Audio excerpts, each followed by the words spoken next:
All right, let's go to Josue in Chicago. What's up, Josue? Hey man, are you there? I'm here, man. What are you up to? Dude, I'm just rocking and rolling, right? That's what we're all doing. Excellent. Hey, we all are. So what's up, brother? How can I help? Hey man, thank you for taking my call. It almost sounds unreal to be here. But I have my stuff written out just so I can keep my thoughts from being scattered. Can I read my question and then I can read the details? Is that okay? Absolutely, man. All right, man. So my question is, how do I get unstuck from where I've been in life for what feels like the last decade? And I'm going to have some stuff right here. So feel free to interrupt me whenever you want. Over the last several years, I feel like I've more and more become the kind of person who can't follow through on his goals and plans. I'm easily distracted and feel like I've become addicted to my phone and media, often numbing out on it and seeking to entertain and distract myself instead of doing the things I should do. And I've wasted so much time this way. I procrastinate at my job often because of impulsive distractions, and then I find myself stressed trying to get the minimum accomplished, but I end up producing what I feel is mediocre work. I've gained around 35 pounds since I've been married, and I failed to lose any of it or stick to consistent exercise or eating. I don't always like what I see in the mirror, and I wish I looked different. I feel like there's very little discipline and self-control in my life. Whenever I get to a new place or a new season, I say I'm going to change. I'm going to become more responsible, more focused, more productive. But it's not long before I end up doing the same thing and telling a friend or a counselor the exact same thing that I've been struggling with for the last few years. I feel like my life could be so much more, but it's not. And I get frustrated with myself that I haven't yet changed and that I keep wasting it away. How old are you, man? I'm 30 years old. 30. How long you been married? 3.5 years about. Tell me about that. My marriage? Yeah. I mean, my wife is more than I could ask for, man. She's solid. She's amazing. She's what I always joke around and say she's high functioning. She has a plan and she executes it well. We have a 7-month-old. Well, she's 8 months today, I think. First daughter, and she's beautiful too. But since she was born, life has been kind of upside down. Just trying to adjust to a newborn. Our marriage, I would say it's good. I'd give it like a 7 or 8 out of 10. If I have to rate it. We had to work through our stuff.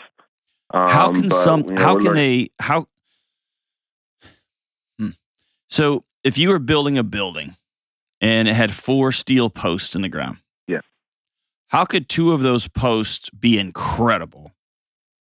The other 2 of those posts be weak and crumbling and unsettled in their foundation. Yet you tell me the building is 7 out of 10.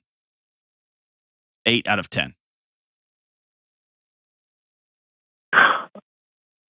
Well, how are you so good at being married, yet you think so little of yourself in every other area? I was wondering if that's what you were going to ask me eventually.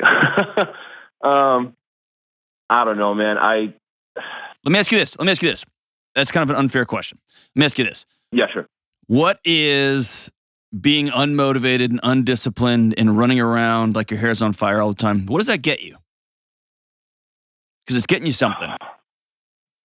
I mean, as long as I can remember, I always play first and work hard later. And I feel like I don't get stuff done unless there's a deadline or a fire under my feet. Like, unless the hammer's coming down, it's like, oh, it's okay, it'll get done one day. And so letting things sit till the last minute until I'm stressed out it's good external motivation because I feel like there's not a lot of internal motivation, if that makes sense. Why not? I don't know, because I guess it goes back to No, you know why. You know why. Just tell me. Because it's more fun to do what's easy. I know, but listen, you're choosing, and you probably heard me say this, you're choosing your heart. Yeah. Because getting up and getting your crap done and doing work with excellence and exercising and all that stuff, that's hard. Yes. And completely bumming out and hating yourself, who the guy you see in the mirror, is hard too. So you're choosing one hard or the other. One's not easier than the other. Right. Why are you choosing that one? It's getting you something. That's what I want to get to the core of it. What does it get you?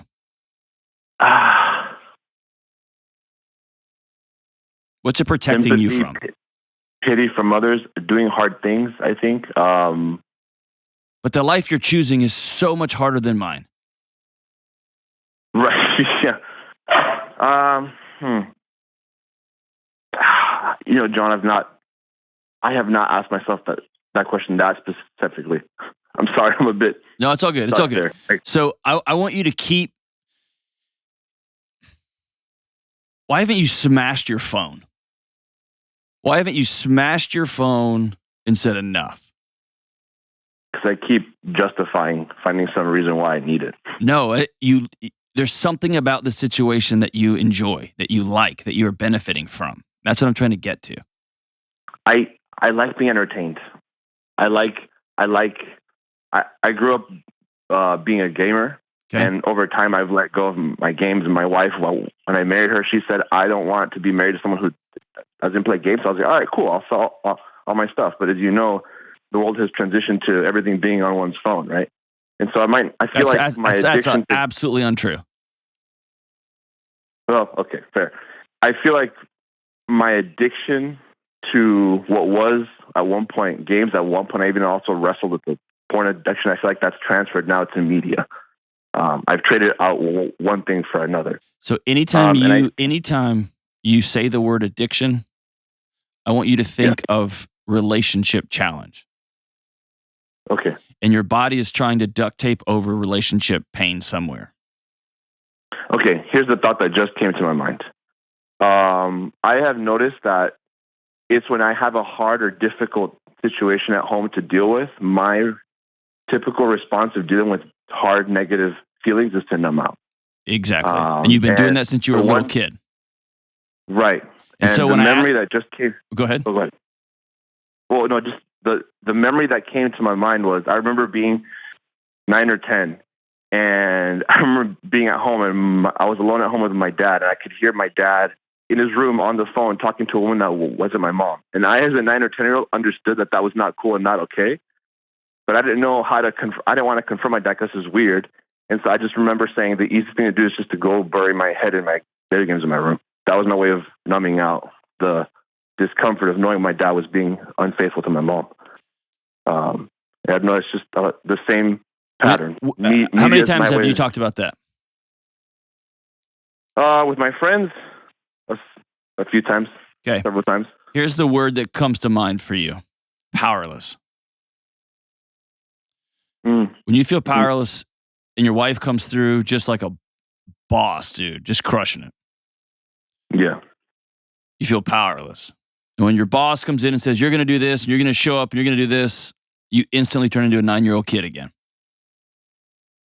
Mm-hmm. And when you don't have any buddies in your life, and you've outsourced all your relationships to text messages and emojis, your body feels completely powerless because it cannot do anything without close connection to other people. Mm-hmm. And so when I ask you what you're getting from this, you're getting the avoidance of feeling reality. Yes. Your body's trying to take care of you the best it can. Mm-hmm. And it's going to do that in the short term and kill you in the long term. Yeah. Yeah, I feel that already. Is that fair? Yeah, that makes sense. I've not been told the word powerless before, but that makes sense. I don't like feeling like my life, when reality feels like it's spinning out, I just say, well, this is too hard, screw this, and I just go numb out. So I need you to know that when your body feels anxious, when your body feels disconnected, and you avoid it, it actually gets what it wants. So what does it do? It makes that anxiety stronger. This is neurochemistry. It makes it more powerful. Mm-hmm. The longer you avoid, the longer you go, the longer you just put your head down and instead of snorting something, you pick up your stupid video game controller or your cell phone. Yeah. The stronger it gets. What happened that made you want to call me? Did something happen? Yeah, I had an argument with my wife that morning, and I reacted really strongly. I raised my voice. I've never full on yelled at my wife, but I raised my voice at her. And why? And I just like, what happened?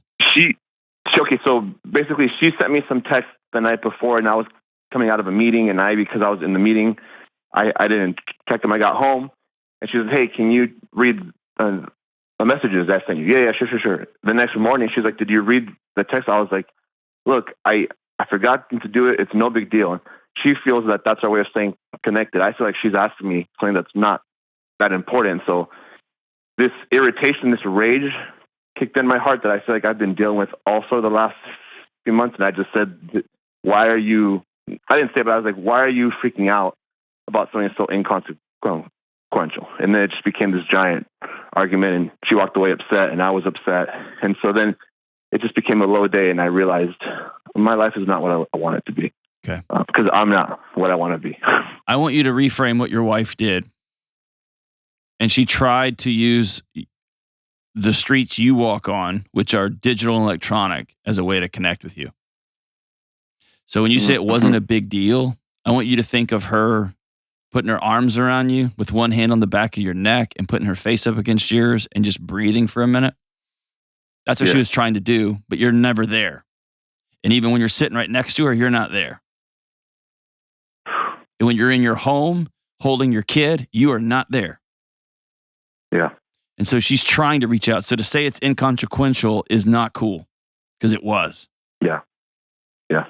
So after following this phone call, I'm going to give you some things you are not allowed to say anymore. Okay? Okay. You cannot say the words "I can't," because that's not true. Okay. The words you're going to use from this forward are, "I am choosing my phone over my new baby. I am choosing my phone over my wife. I am choosing my phone over my health." Okay? Mm-hmm.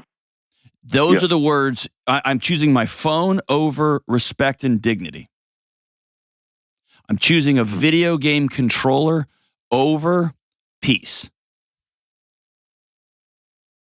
These are all choices you are making. And your body's trying to, it's got a vested interest in this, because if not, you got to deal with the fact that you feel really powerless, that you have a wife who loves you and wants to connect with you, and you still feel like a 9-year-old trying to hide. Yeah. Fair? Yeah, that's fair, man. So here's what we're going to start with. That's number one is you're not going to say the words "I can't" anymore. You're going to say the words "I choose." The second thing is I want you to choose who you're going to be. None of your plans or none of your activities or none of your, I promise, none of that works if you don't have a fundamental shift in your identity, who I am. Mm-hmm. And so I'm a guy who values people over technology. Mm-hmm. I am a guy who, come hell or high water, takes care of his body. I'm a good steward of my body so that I can be the husband I need to be, so that I can be the dad I need to be. Mm-hmm. Fair? And I don't know what those are going to be. I think it would be really wise for you to sit down with your wife and say, "Hey, I'm working on some new identity. You've known me for a long time. You love me. We've created a human together. We're building a life together. Will you help me through some of these things?" The third thing is you got to develop an identity with your wife. Here's who we are going to be. Here's the home we are building.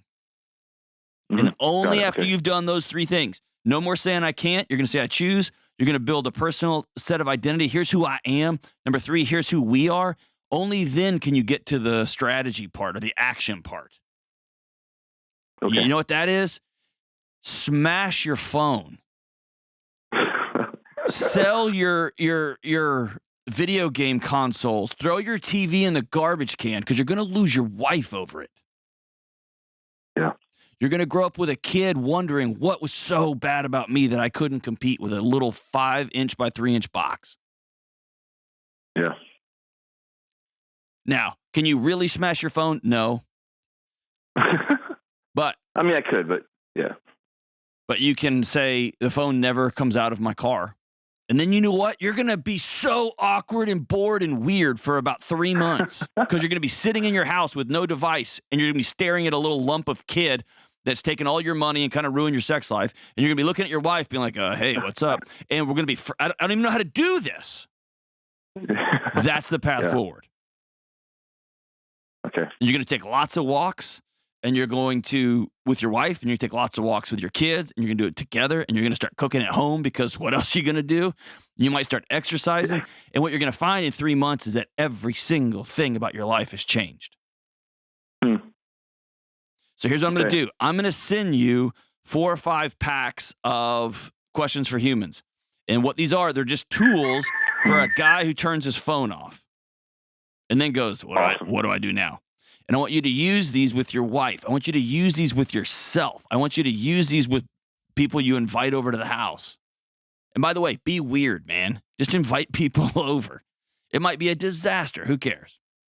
Invite them over. And I want you to stop with the beaten up Josue. That's not worked. You've been angry and pissing on Josue for 20 years now. Stop. That's not working. When your body wants to numb out, I just want you to pause for a second and say, hey, what are you trying to protect me from? And then let's go into that storm, not away from it. And then just back up and, man, I got some skills I got to learn. I've never had to be present before because I've been hiding since I was 9. I'm going to start practicing being present and practice learning how to talk to my wife. And I promise she's been waiting for this moment for a long, long time. Tell her everything I just told you. I'll let her walk alongside you. I'm proud of you, brother. Tomorrow, the light's going to be a little bit brighter. And if you have some courage, man, your life's going to change. Stay on the line, and Jenna will get you hooked up.